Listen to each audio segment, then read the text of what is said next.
Now, specifically, Joe, I want to know, how did you change your mindset to attract the wealth that you currently have? So how did I change my mindset to generate the wealth that I have today? That's a great question. You know, I can remember one of the thoughts that I had to entertain and then accept as reality was the idea that money, wealth, could come to me in a wide variety of ways. And today I see this as a common problem with people because they think wealth can only come to them through one particular path. And that's not true. That's not the way the universe works. That's not the ebb and flow of finances anyway. So I remember when this was first introduced to me, I thought the only way that I can actually generate wealth was through my writing. I wanted to be an author. I wanted to be published. I wanted money from my books. And I thought that made the most sense to me. I've always felt like I was here to write books. That's my calling. That's my life mission, if you will. So if I write books, they get published, I make money, there's the avenue that I would receive my wealth. Guess what? That's a mistake. That's a mistake. Why is it a mistake? Well, the thing that I had to change in my own head is the idea that wealth is this gigantic pie of opportunity. And what I was saying is, I only want it to come through this one slice. Just let it come here. Not realizing that wealth can come from here, and here, and here, and here, and here, and here, and here, and here, all kinds of different ways. And it was really difficult for me to accept that because I kept thinking, yeah, that sounds reasonable, that sounds logical, that sounds possible, but I'm just an author. How else is it going to come to me? So I had to also release the idea of being identified with that path. So if I think I'm an author and I think I can only make money as an author, I have dramatically limited my possibilities of generating wealth because it can only now come through that one road. That's it. So I had to entertain what other ways could wealth come to me. So I started to expand my mind. And I thought, well, a lot of authors sell their books by being a speaker. A lot of speakers make really good money, sometimes more money than the writing or the authors do. And I remember that even Mark Twain, one of my great literary heroes, he made more money from his speaking engagements than he did from his writing engagements. And his speaking engagements helped fuel the sale of the books.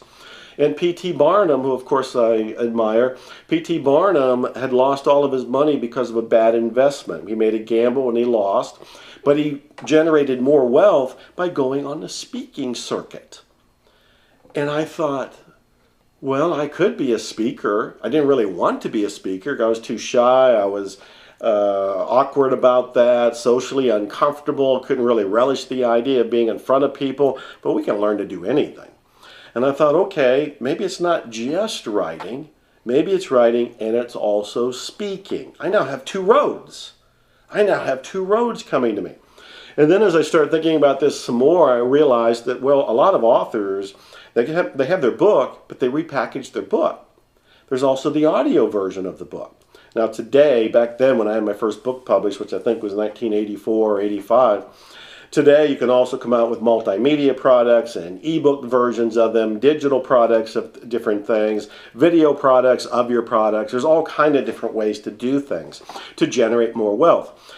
But even back then, when I'm looking at this for the first time and thinking, okay, it's not just me making money from being an author, not just me making money from being a speaker, but I can also turn my existing product as a book into an audio book. Back then it would have been a cassette. I now have another avenue stream. Guess what? I'm speaking, I record my speeches, I now have a product to sell, either in the back of the room or to a mail order list or the people buying my books. I now have another avenue stream.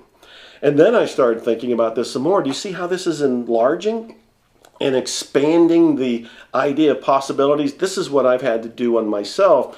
And by illustration, this is what you get to do with yourself. You start playing with possibilities. You start free associating and brainstorming.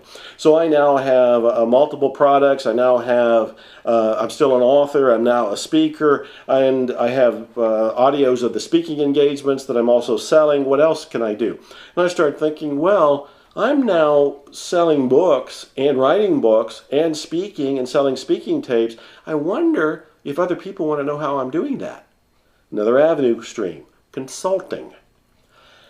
none of these avenue streams were there when I was insisting that wealth can come to me one way, from writing books. But as I expanded my mind, put on the positive mindset, started to see opportunities and really started to entertain the idea that wealth is everywhere, I'm the one limiting it. And when I start to open that up to say, where else can it come from? Well, now there's consulting and there's speaking and there's multiple products and there's still the books and everything else that might come with this. That's how I began to do it, just by expanding my mind, seeing opportunities. And just so you don't think that I just automatically did this, I still had resistance in me. I would wonder, will this work for me? Can I actually be a speaker? My first speech sucked. I was in front of 6 people and almost passed out. I was not able to do it. Yet I went to Peru and I spoke in front of 19,000 people live on a stadium stage where I had a translator and a bodyguard and an entourage, the whole thing. But when I spoke the first time, I could barely survive in front of 6 people. So what I'm pointing out is, yeah, you may be uncomfortable when you consider doing some of the things that will generate wealth for you, but we can learn to do anything, and practice makes perfect. But to answer the question, I had to change a lot about me and my mindset, about what I thought was possible in order to generate the wealth and live the lifestyle of the rich and famous that I do today.